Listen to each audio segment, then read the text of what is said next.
د کورنۍ چارو وزارت سرپرست وزیر خلیفه صاحب سراج الدین حقانی د خوست ولایت په شیخ زاید پوهنتون کې د طبیعي علومو د سمپوزیم په پرانیست غونډه کې ګډون وکړ. په غونډه کې د عالی تحصیلاتو سرپرست وزیر، د خوست مرستیال والی، د خوست علماو شورا رئیس، د ولایتونو د پوهنتونونو رئیسانو او استادانو ګډون کړی و.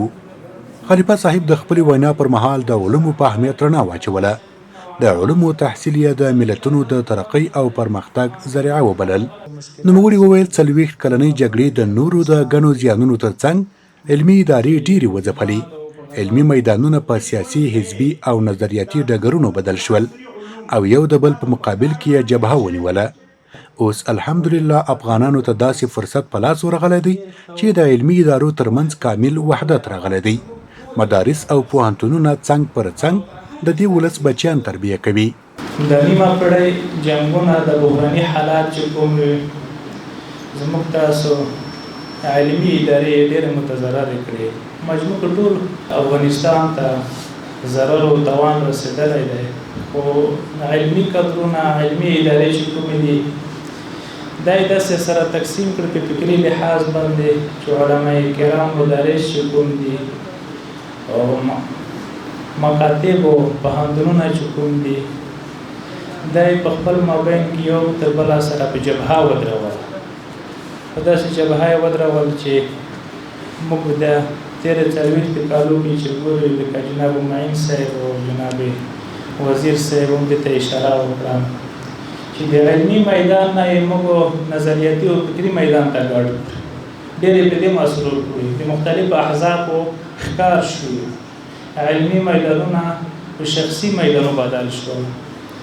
او که تاسو فکر وکړئ او دا زمینه چې مو خارجیانو ته مستحده کړې ده، برابره کړې ده چې دلته راغلي دي، یرغلي کړی دی، دا دوی دومره واکمن نه وي، خو زموږ په فکر یې کار کړی و. دلته موږ روزنه یې غلطه کړې وه، د موږ استعدادونه یې یرغمل کړي وي. د هغې په وجه موږ د لویو نقصاناتو سره مخامخ شو. نن د هغې جبیره کول موږ ته دومره مشکل دی چې په خپل منځ کې یو بل نشو تحمل کولی، یو بل نشو برداشت کولی. زه دا وایم چې دا یو ښه فرصت خدای پاک د 40 کالونه 45 کالونه وروسته راوست افغانانو ته چې نن د علما کرامو مدارسو د پوهنتونو او د مکاتبو ترمنځ ډېر ښه وحدت یووالی روان دی.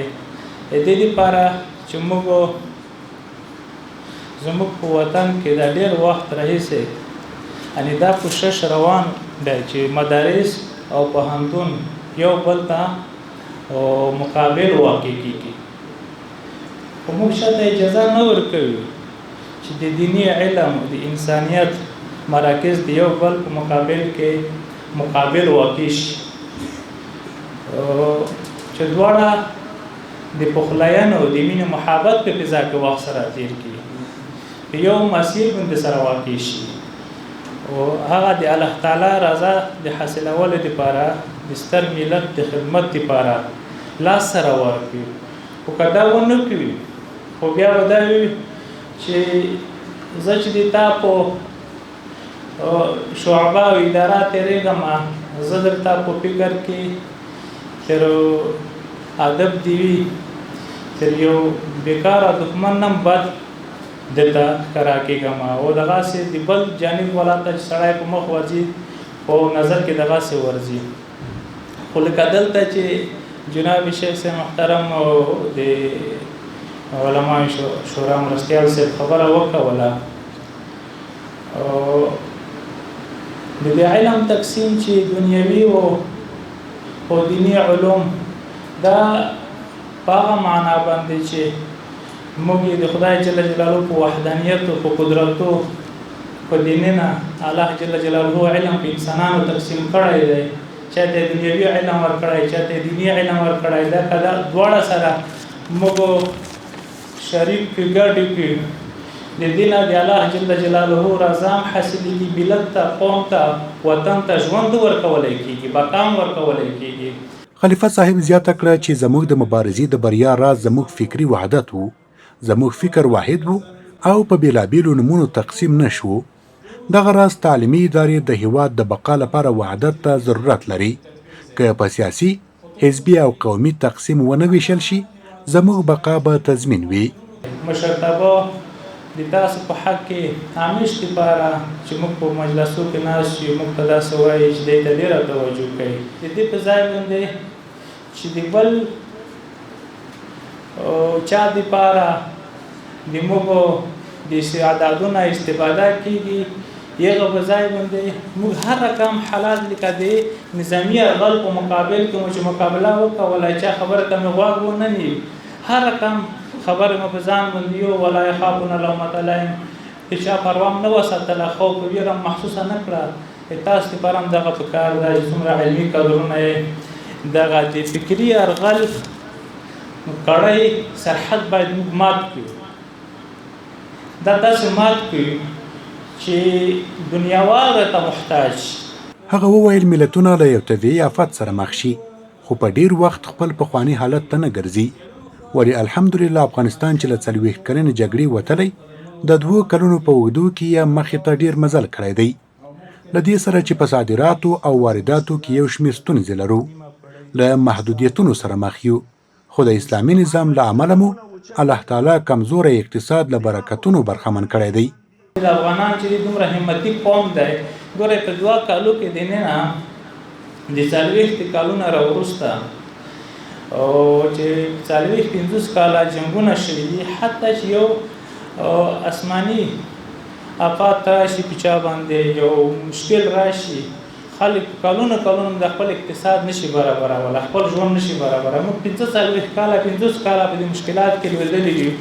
موږ نن ته د خپل اقتصاد په خپل عواید باندې د الحمدلله دومره خودکفا شوي وي چې یو چا قرضدار نه یو، چا ته محتاج نه یو.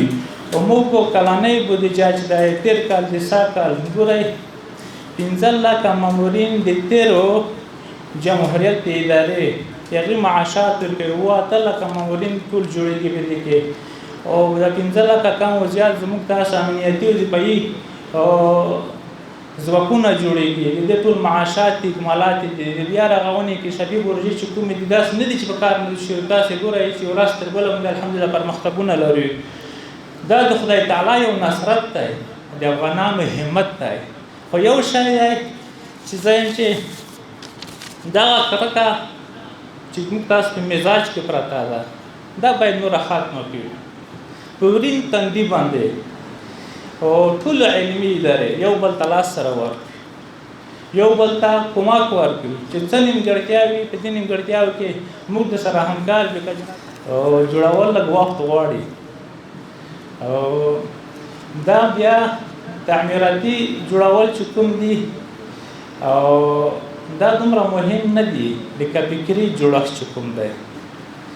او زه یم چې ډېر ښه فرصت خدای پاک راوست په فکري لحاظ باندې باید دا ورونه نورو خاص کر علمي ادارې چې کومې دي او د استادانو د خبرو د توصیې د مشورې چې کومې موږ تاسو ته بیان کړې، علمي ادارې باید موږ تاسو په سیاسي بحثو د احزابو په تقسیم، په قومي تقسیم په دې ونه کړي، خپل فن او مسلک ته توجه وکړو. چې توجه وکړو دې سره به موږ ګټه دغه وي چې دا وحدت چې کوم دی، دا وحدت نن ما شیخ صاحب محترم ته چې دنیا به موږ ستړي شوه په 20 کاله د جهاد په دوره کې، موږ یې مات نه کړو د الله په امداد سره. نه مې اسلحه نه مډل اسلحه و، نه مې اقتصاد کوي و، نه مې ځای دومره لرو، نه مې د دې یو شي برابر موږ برابر وي.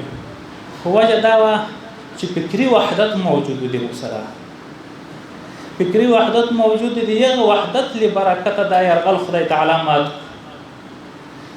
او نن زه دا وایم چې علمي ادارې باید چې څومره کوي د ملک د بقا لپاره، د قوت لپاره، بیا به موږ انشاءالله دومره خودکفا شو، دنیا ته به محتاج نه، دنیا به موږ ته محتاج وي.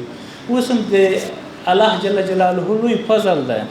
او دا اوسنی پروګرام چې تاسو کوم علمي تحقیقاتي کنفرانس جوړ کړی دی موږ ډېر خوشحاله شو په دې باندې الله جل جلاله دې نه راته رقیم درکړي خدای مو په هر میدان سرلوړي کامیاب ولره موږ د تاسو په خدمت کې انشاءالله الرحمن چې فوق العاده به موږ تاسو د عالي تحصیلاتو سره او د معارفو سره چې کومره په دیني او علمي ادارې کوي چې موږ واس رسیږي موږ د خپل اثر رسوخ نه د خپل ادرس انشاءالله تاسو سره فوق العاده مرسته کوي الله مو په دنیا او آخرت کامیاب ولره السلام علیکم ورحمت الله وبرکاته خلیفه صاحب د شیخ زاید پوهنتون له ریاست او نورو رئیسانو سره د هر ډول همکاري ژمنه وکړه او له راغلو رئیسانو او استادانو سره یې 2 میلیونه نغدي مرسته وکړه.